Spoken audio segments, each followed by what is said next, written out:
welcome to this episode of Frontrunner 2020.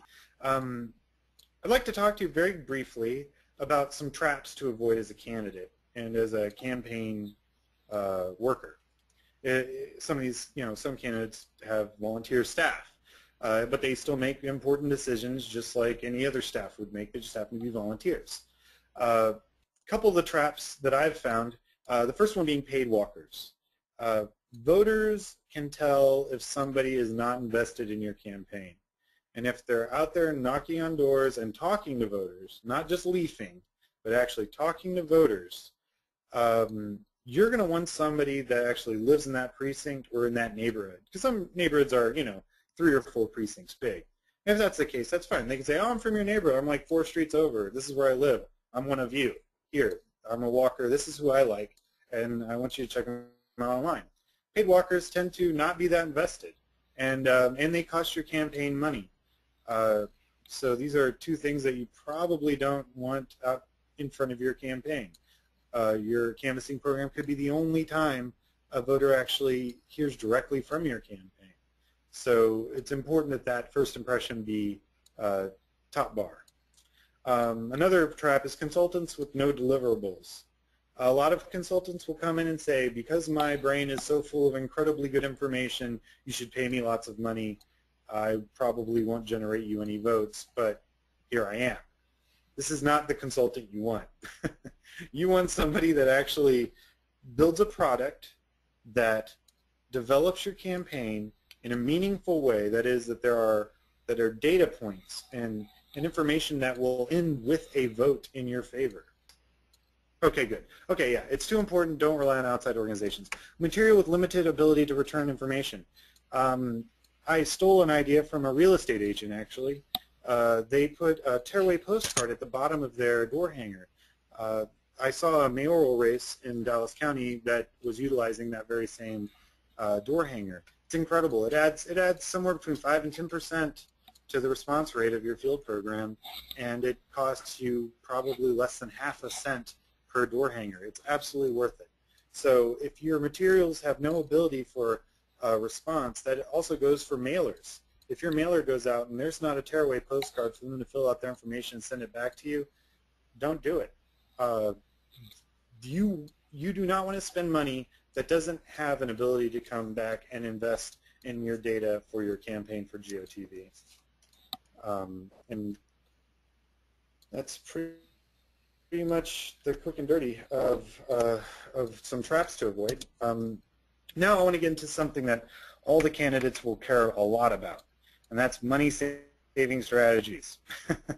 It's all about making your donated dollar go as far as humanly possible. Money-saving strategies. Mail is the most expensive part of a campaign, and as a fact, in your average campaign, 3 out of every $5 you raise will be in postage. It is rough. It's hard to spend $35,000 and send a whole bunch of mail out into a black hole of voters and not really know what kind of impact you're making. A field program will help you by identifying the houses that you don't want to mail to. If you know a voter has moved or passed away, it will not help you to mail it to them. Dead people don't vote, or at least we prefer if they don't. And if they've moved out of the district, it doesn't do you any good to spend money. Now, I'd like to talk to you about exactly how much money we're talking about. It can get really big. If your average mail piece costs you 50 cents a unit, and you spend, 5 pieces of mail to a given household, well, that's already like $2.50. It's huge amounts of money per house.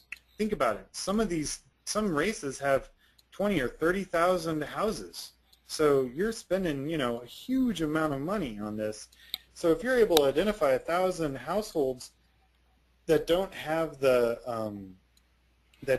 voter that you're looking for behind that front door, well then don't mail to them. And if you don't, if your field program has identified those for you, well then your field program just saved you $2,500, just like that. And not only did it save you money, it got your name recognition out there, it got your issues out there, and it's collecting you data. So this is literally just what it will save you in postage. And let's say you double that for 10 mailers, you're looking at $5,000. And it quickly turns into some real money.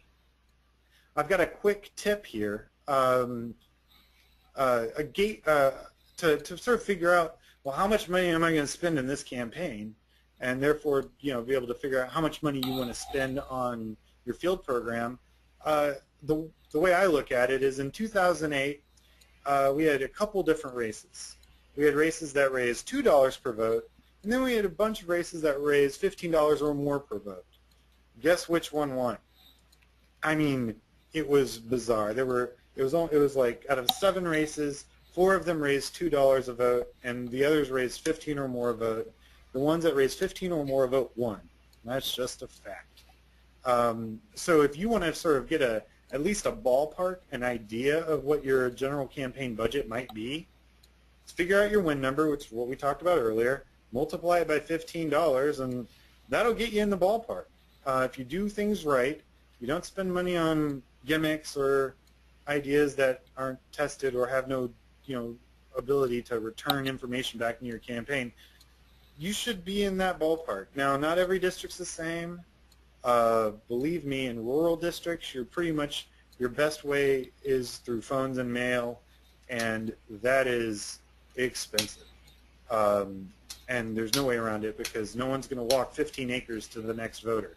So of course it'll change by district, but if you're looking at urban area and you're looking at building a grassroots solid field program and you're looking at an 18-month program, $15 a vote is a solid start, and that will definitely get you on your merry way.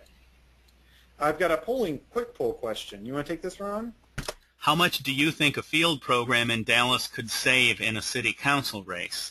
$3,000, $4,000, $6,000, $8,000, more than $10,000?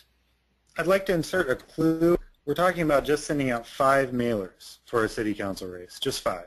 Nothing, and figuring that 1 in 20 voters may have moved or have a negative disposition. So you figure 5% would be your universe that you would be removing and therefore saving in postage. Wow. Okay, so 20% thought $6,000 and 80% thought more than $10,000. Sean? But I'll tell you right now, you guys are all in the right area. It's going to be a little over 8,000 in postage, and that's just postage. And what's going to be interesting is that's not counting anyone who said, you know what, I'm easier to contact on Facebook, or I'm easier to contact on email. And these are other ways you can also save on postage. But that's really good. You guys know what you're talking about. The next slide sort of just gives you a ballpark of what various different size campaigns could look to save. Now, you understand that each field program is going to have, the larger the district, the bigger the field program, the more cost in ink and paper you're going to have to put forward. So, of course, a U.S. Congress race is going to save a ton of money, many times that of a Board of Education race.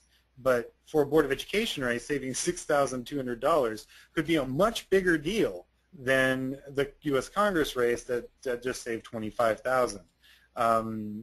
The budgets are completely different, and the labor is completely different. So believe it or not, that $6,200 you save in that Board of Education race could have a much larger voter footprint as ability for you to redirect resources than a larger race. So you guys did very well. You guys are right in the ballpark. Now the question is, what does it take to do all this? Money on the front end is what it's all about. You need to have your donors understand that you're going to be forking over at the very beginning of your race of the equivalence of a very nice mailer. But that money that is the equivalent of a very nice mailer will work for your campaign for months and months and months and months leading up to the primary and or general election. It will allow you to develop 4 or 5 different areas of your campaign. It'll give your volunteers something to do.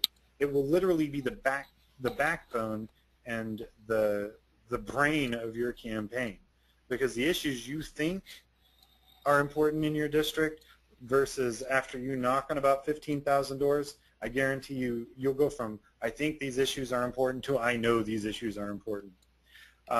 You'll help generate small groups of committed volunteers, and they're very important. And it's going to take a candidate willing to work hard, because believe me, voters don't want to talk to volunteers.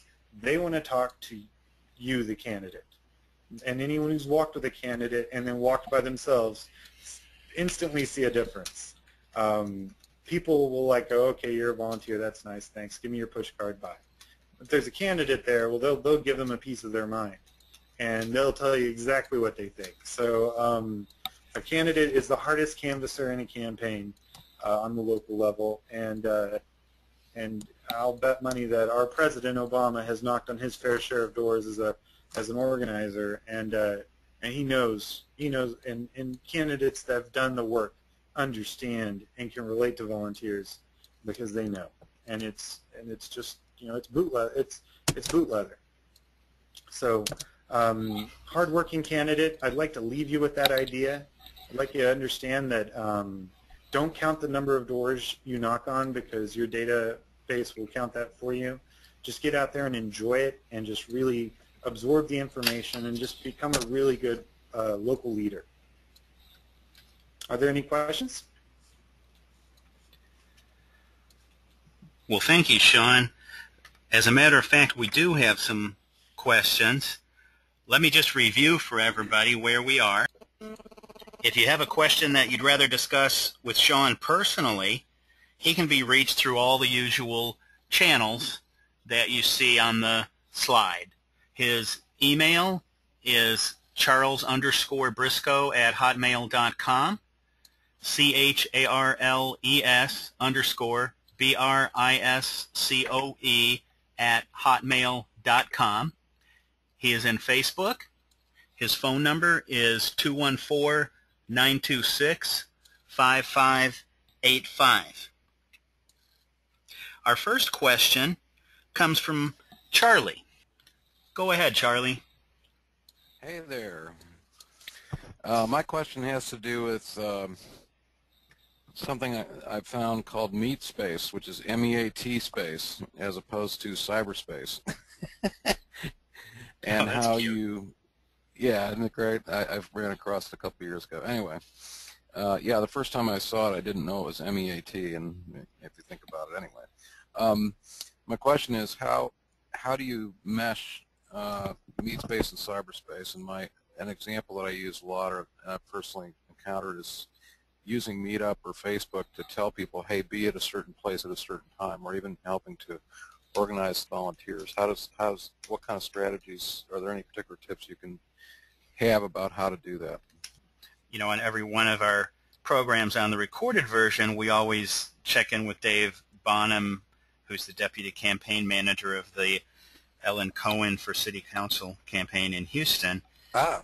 And if you want an example of just what you're talking about, find Ellen Cohen Politician on Facebook, and follow that, fan that page, like it, I guess is what we now call liking, because they do have events out there, and I know for a fact that that's a good intake method for them on getting volunteers into it and crossing over into the physical dimension. And absolutely, so you can do a lot of online training that way. You can get your message. You can work on talking points with your volunteers. They can become more comfortable with the language that you want your campaign to use.